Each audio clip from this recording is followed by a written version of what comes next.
Ուժեղ Հայաստան կուսակցությունների դաշինքը, Հայաստան կուսակցությունների դաշինքը, Բարգավաճ Հայաստան կուսակցությունը Ընդդիմադիր 6 քաղաքական ուժեր հանդես են եկել համատեղ հայտարարությամբ եւ արձանագրել են, որ ընտրության արդյունքները չեն կարող հիմք հանդիսանալ լեգիտիմ եւ ժողովրդի մեծամասնության վստահությունը վայելող իշխանության ձևավորման համար։ Հայտարարությունում մասնավորապես նշվում է, որ Ուժեղ Հայաստան դաշինքը, Հայաստան կուսակցությունների դաշինքը, Բարգավաճ Հայաստան, Լուսավոր Հայաստան, Հայ ազգային կոնգրես եւ ազգային ժողովրդական բևեռ կուսակցությունները հայտնաբերել են 5 խոշոր ընտրախախտումներ եւ չեն ընդունում ընտրությունների վերջնական արդյունքները։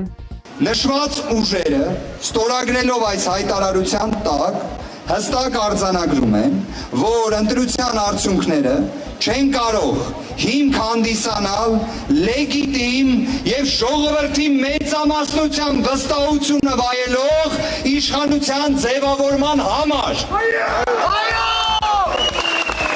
Երկրում իրավիճակի հետագա ցանկացած էսկալացիայի ողջ պատասխանատվությունը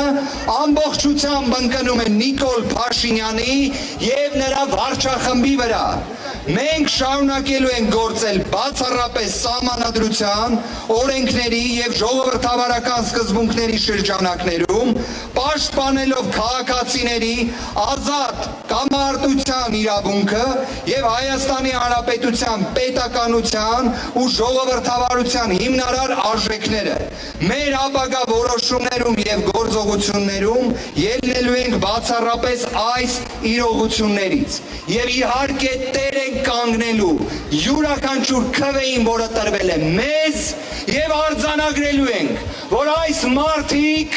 այս խմբակը չի հաղթել այս ընտրություններում, ինչքան էլ կեղծիկ արել են, չեն հաղթել։ Հայտարարությունից րոպեներ առաջ Կենտրոնական ընտրական հանձնաժողովի նախագահը հայտարարել էր մեջբերում քվեարկությունների արդյունքներն անվավեր ճանաչելու որոշումը չի ազդում ընտրությունների արդյունքների վրա։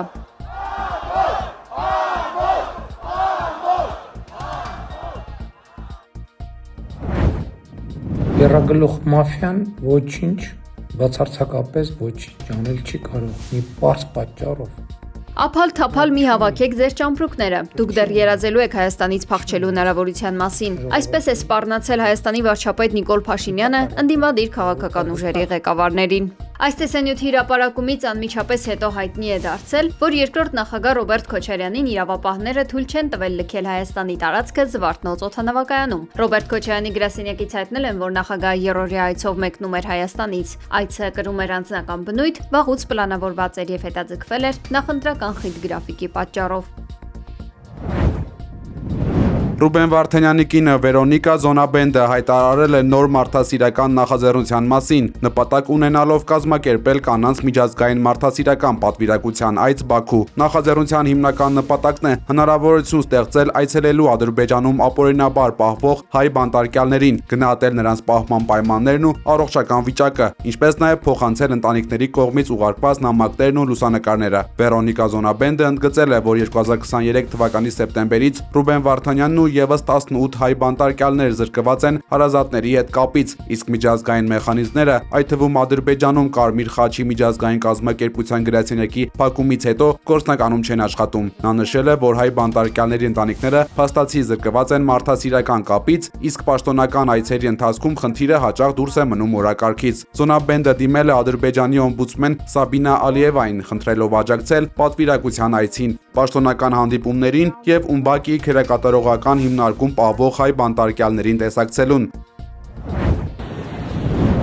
Արտգործնախարար Արարատ Միրզոյանը Լյուքսեմբուրգում մասնակցում է Եվրամիության անդամ պետությունների արտգործնախարարների հանդիպմանը։ Նիստի մեկնարկից առաջ ԵՄ արտաքին քաղաքականության եւ անվտանգության հարցերով բարձր ներկայացուցիչ Կայա Կալասը մանրամասնել է, որ նախարար Միրզոյանի հետ հանդիպումը կոնկրետ աջակցության ցուցաբերման համար է։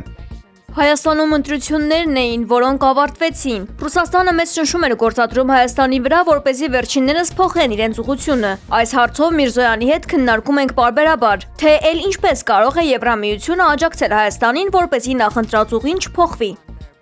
Թեև մեր երկրի արտգործնախարարությունը նիստի օրակարգային կոնկրետ մանրամասների մասին դեռևս պաշտոնական հաղորդագրություն չի տարածել, Կալասի դիրքորոշումը վկայում է ԵՄ-ի պատրաստակամության մասին, խորացնելու Հայաստանի հետ համագործակցությունը ի պատասխան առկա անվտանգային մարտահրավերների։ Կառավարության պարտքը մարտի 31-ի դրությամբ կազմում է 14 միլիարդ 68 միլիոն դոլար։ Այսօր ազգային ժողովի ֆինանսավարկային եւ բյուջետային հարցերի մշտական հանձնաժողովի արտահերտ նիստում հայտարարել է ֆինանսների նախարար Վահե Հովհաննիսյանը։ Նրա խոսքով նախորդ տարվա նախորդ ժամանակաշրջանի, այսինքն դեկտեմբերի 31-ի համեմատ, այն ավելացել է ընդամենը 11 միլիարդ դրամով։ Պետական պարտքը մարտի 31-ի դրությամբ կազմում է Աշուտ կառավարության պարտքը կազմում է 5 տրիլիոն 311 միլիարդ դրամ, որը նախորդ ժամանակաշրջանի համեմատ, այսինքն դեկտեմբերի 31-ի համեմատ ավելացել է ընդամենը 11 միլիարդ դրամով, իսկ դոլարով արտահայտված մեր պարտքը կազմում է 14 միլիարդ 68 միլիոն դոլար։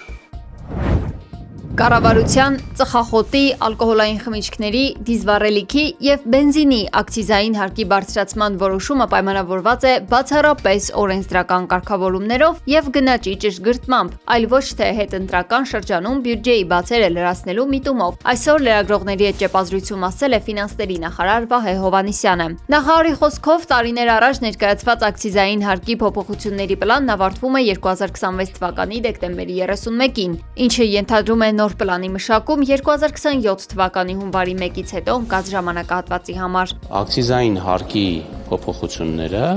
վերաբերվում են ընդհանրապես գնաճի ճշգրտումներին։ Այսինքն մենք հիմնական ապրանքատեսակների մասով ճշգրտել ենք 3%-ով բարձրանում է, այսինքն ոչ մի փոփոխություն չի լինում։ Ընդ որում մենք ունենք նվազեցումներ որոշ ապրանքատեսակների մասով, օրինակ մրգօղիների մասով, օրինակ կոնյակի մասով։ Անդրադառնալով այն քննադատությանը, թե նախագիծը պահվել է նախընտրական շրջանում հանրությանը չվրդովեցնելու համար, նախարարը նշել է, որ ցանկացած հարկային բարձրացում պետք է հաստատվի ուժի մեջ մտնելուց առնվազն 6 ամիս առաջ։ Ուստի կառավարությունը նպատակ ունի նախագիծն ընդունել մինչև հուլիսի 1-ը, որպեսզի այն գործի հաջորդ տարվա հունվարի 1-ից։ Որպեսզի որևէ հարկ բարձրանա կամ փոփոխվի, եթե դա նվազման բան չունի, դա պետք է հաստատվի 6 ամիս առաջ։ Հիմա մենք փորձում ենք դա հաստատել մինչև հուլիսի 1-ը, որպեսզի դա կարողանա ուժի մեջ մտնել հունվարի 1-ից։ Չնայած եթե դա հետո էլ անենք, դա ուժի մեջ կմտնի ընդունումից 6 ամիս հետո։ Այսինքն այդ հաստատումը պայմանավորված է եղել նրանով, որ մենք նպատակ ունենք դա մինչև հուլիսի 1-ը ընդունել, որպեսզի հունվարի 1-ից դա կարողանա ուժի մեջ մտնել։ Մեր կարգավորումները օրենսդրական այնպիսին են, որ 6 ամիս առաջ մենք պետք է այդպիսի կարգավորումներ ընդունենք։ Իրանի հետ գործարքն այժմ ավարտված է։ Շնորհավորում եմ բոլորին, սոցցանցի իր էջում գրել է ԱՄՆ նախագահ Դոնալդ Թրամփը։ Նա նշել է, որ արդեն լիովին արտոնում է Հորմուզի նեղուցի անվճար բացումը։ ԱՄՆ-ի եւ Իրանի միջև համաձայնություն է ձեռք բերվել փաստաթղթի ստորագրման պաշտոնական արարողությունը տեղի կունենա հունիսի 19-ին Շվեյցարիայում։ Երկու կողմերն էլ հայտարարել են բոլոր ճակատներում, այդ թվում Լիբանանում, ռազմական գործողությունների անհապաղ եւ մշտական դադարեցման մասին, գրել է Շարիֆը։ Ըստ համաձայնագրի Վաշինգտոնը պարտավորվում է ապասառեցնել 24 միլիարդ դոլար իրանական ակտիվները, այդ գումարի կեսը պետք է վերադարձվի մինչև գործարքի ստորագրումը, վերացնել նավթային պատժամիջոցները եւ չսահմանել նորերը, մերձավոր արևելքում ուժեր չտեղակայել, դաշնակիցների հետ ներկայացնել Իրանի տնտեսության վերականգնման առնվազն 300 միլիարդ դոլարի նախագիծ։ Այս ամենի ֆոնին Իրանը հաստատում է հավատարմությունը միջուկային զենքի չտարածման պայմանագրին, պարտավորվում է միջուկային զենք չստեղծել, ընդ որում Իրանի հրթիռային ծրագիրը հանվել է ԱՄՆ-ի հետ բանակցությունների օրակարգից։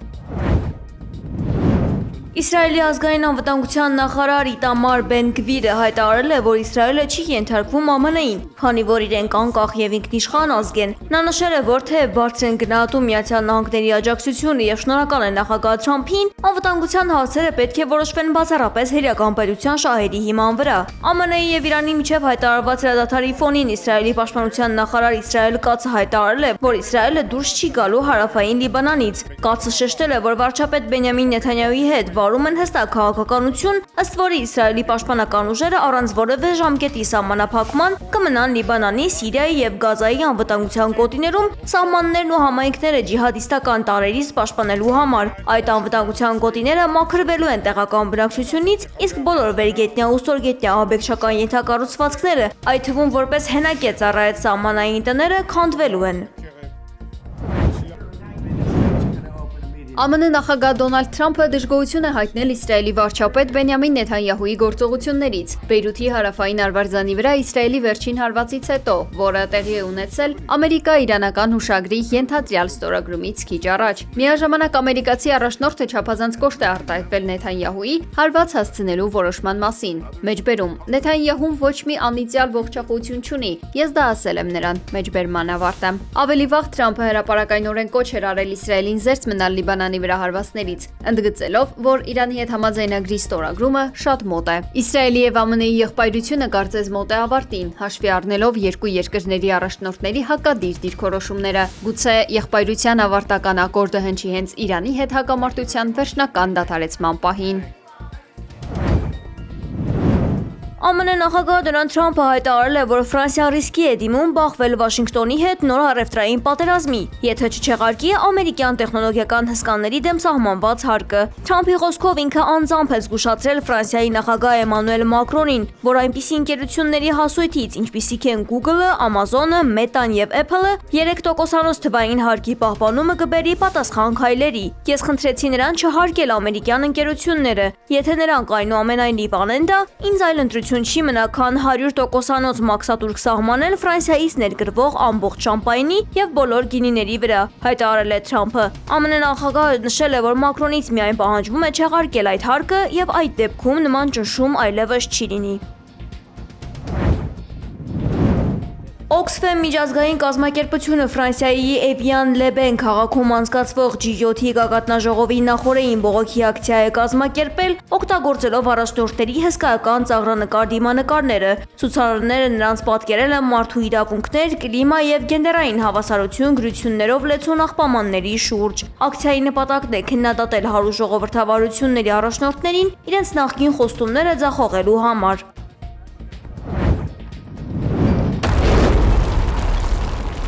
Պակիստանի ռազմաօդային ուժերի ուսումնական ինքնաթիռը ուսումնական առաջադրանք կատարելիս կործանվել ու ընկել է տների վրա։ Աղետի հետևանքով 2 օդաչու է զոհվել։